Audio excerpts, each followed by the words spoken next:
Bhagavate Vasudevaya. Vandeham Sri Guru Sri Juta Padakamalam. This is the distinction between bhakti and karma. Karma is sense gratification, and bhakti is satisfying the Lord. The same thing. Therefore, people cannot understand what is the difference between a bhakta and a karmi. Karmi is satisfying his own senses, and the bhakta is satisfying Krishna's senses. There must be some sense gratification. But when you satisfy Krishna, that is called bhakti. Rishikena rishikesa sevanam bhakti ruchyate. Rishik means senses, purified senses. That I explained the other day. That sarvapadhi vinirmuktam tatparatena nirmalam rishikena rishikesa sevanam bhakti ruchyate. Bhakti does not mean stop your work. Bhakti does not mean sentimental fanaticism. That is not bhakti. Bhakti means to engage all your senses for the satisfaction of the proprietor of the sense. That is called bhakti. Therefore Krishna's name is Rishikesha. Rishik means senses. And Rishika, Isha, he is the controller of the senses. Actually, our senses are working not independently. We can understand it. The Krishna is directed. Sarvastakaham vidishan nivishta matta smiti jnanam apohanam.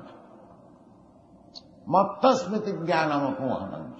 A scientist is working because Krishna is helping him. Not that he is independently working. That is not possible. But he wanted in that way. Therefore Krishna is giving him facilities. But actually Krishna is working. These are explained in the Upanishad. Without Krishna work, without seeing, without Krishna seeing, you cannot see.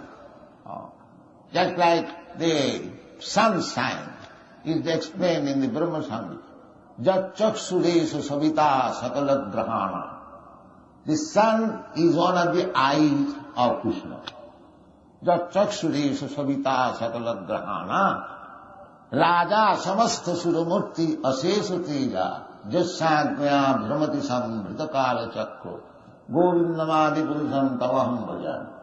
Therefore, sun being the one of the eyes of Krishna, because the sun's rise is there, because sun is seeing, therefore you are seeing. You cannot see independently.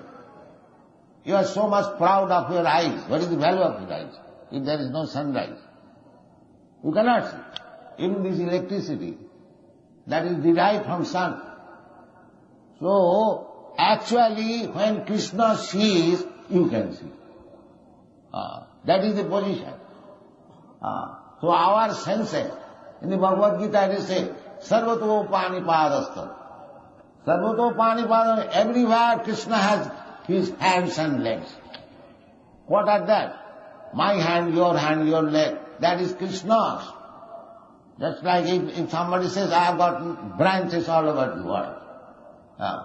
So those branches are working on the management of the Supreme Person. Namely Krishna. Krishna is therefore called Rishikesh. Rishikesh. So business is, bhakti means when we engage our rishik, our indriyas, our senses in the service of the proprietor of the senses, that is our perfect life. That is our perfect life.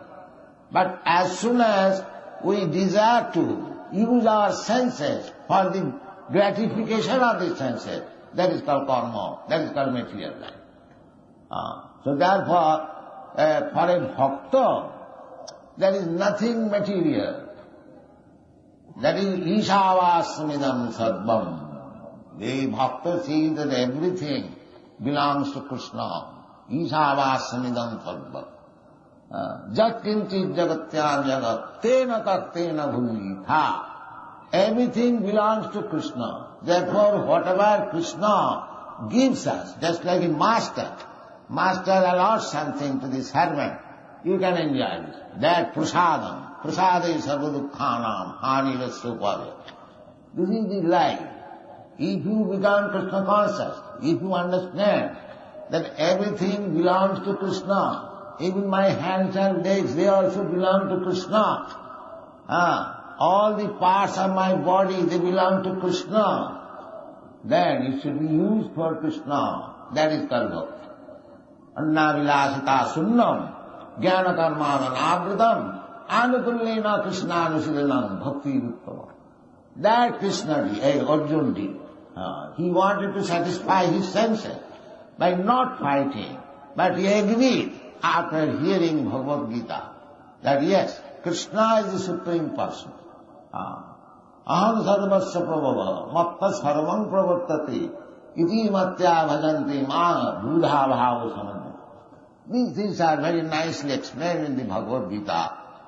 That is the preliminary study of spiritual life. And if we are actually convinced of the teachings of Bhagavad-gita, then we surrender to Krishna. Krishna wants that. Sarvadharman parityajya mamekam saranam. That's he wants. When we actually take to this process, this is called Saddha. Saddha. That has been explained by Kaviraj Goswami. What is the meaning of Saddha?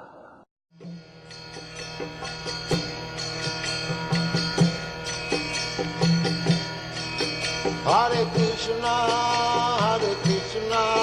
Krishna Krishna, Hare Hare, Hare Rama, Rama Rama.